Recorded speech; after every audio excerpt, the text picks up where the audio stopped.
Welcome to this explainer. I am absolutely thrilled to have you here with us today. I want you to think of our time together as a highly accessible, hands-on, self-discovery workshop.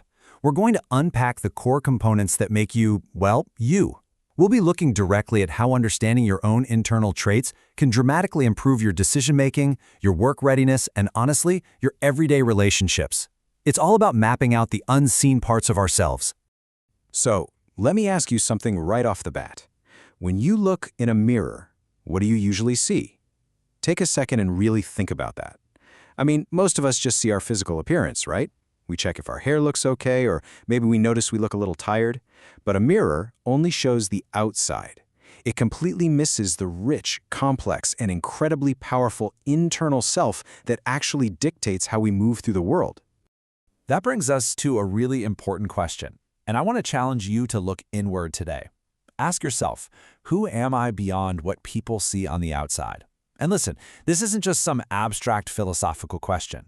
Setting the stage for this kind of internal exploration is exactly what helps us make better career choices, prepare for new livelihoods, and just participate more fully in our communities. Understanding this unseen self is literally the foundation for growth.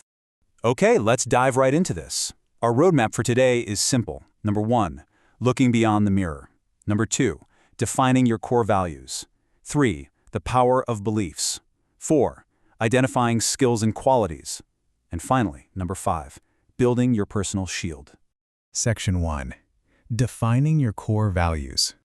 So what are values exactly? Well, values are simply the things that are most important to us.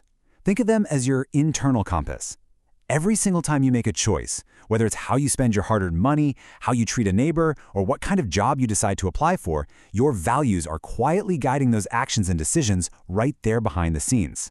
Let's look at a few common examples. Things like respect, honesty, family, education, responsibility, and hard work. Think about a learner who deeply values education. Now, even if they hit some major roadblocks, or maybe they have to take a break to care for their family, that core value of education is the exact motivation that pulls them right back to their studies. The value is what drives the real-world action. Section 2. The power of beliefs. Now, while values are what we find important, beliefs are the ideas or principles that we actually accept as true. This is the very foundation of your worldview and your mindset. Your beliefs shape how you interpret every single situation you encounter. If you truly believe something is possible, your behavior naturally aligns with making that possibility a reality.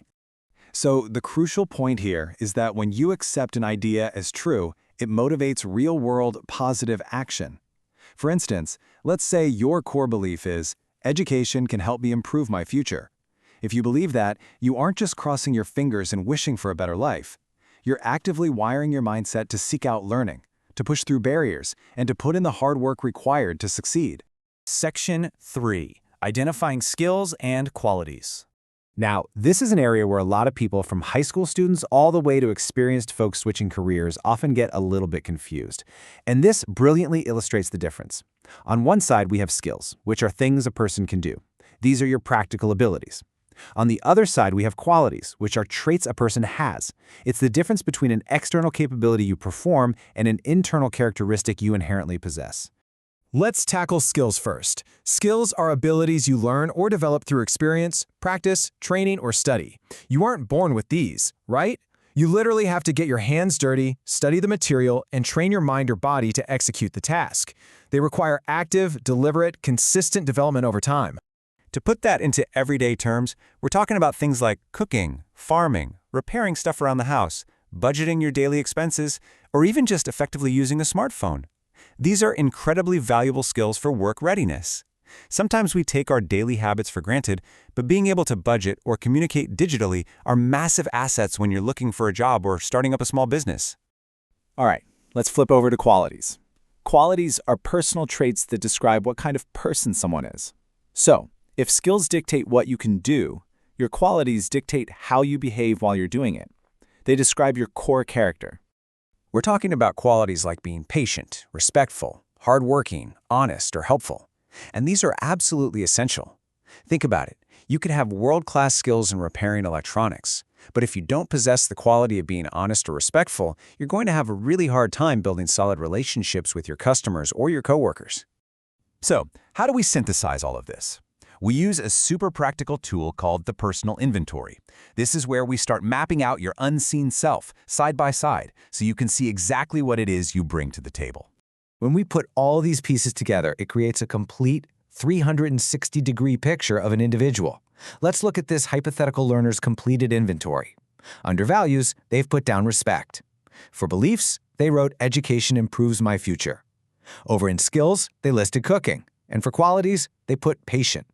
When you categorize these 4 elements for yourself, you suddenly have this powerful, comprehensive profile of exactly who you are and where your strengths lie. Section 4. Building your personal shield. Now we take that inventory and we use it to build something even stronger, your personal shield. Let's move to step 1 and see how this builds. Step 1. Claim your most important value. That is your core. Step 2. Choose one belief that guides you forward. Step 3. Identify a practical skill you can use to contribute.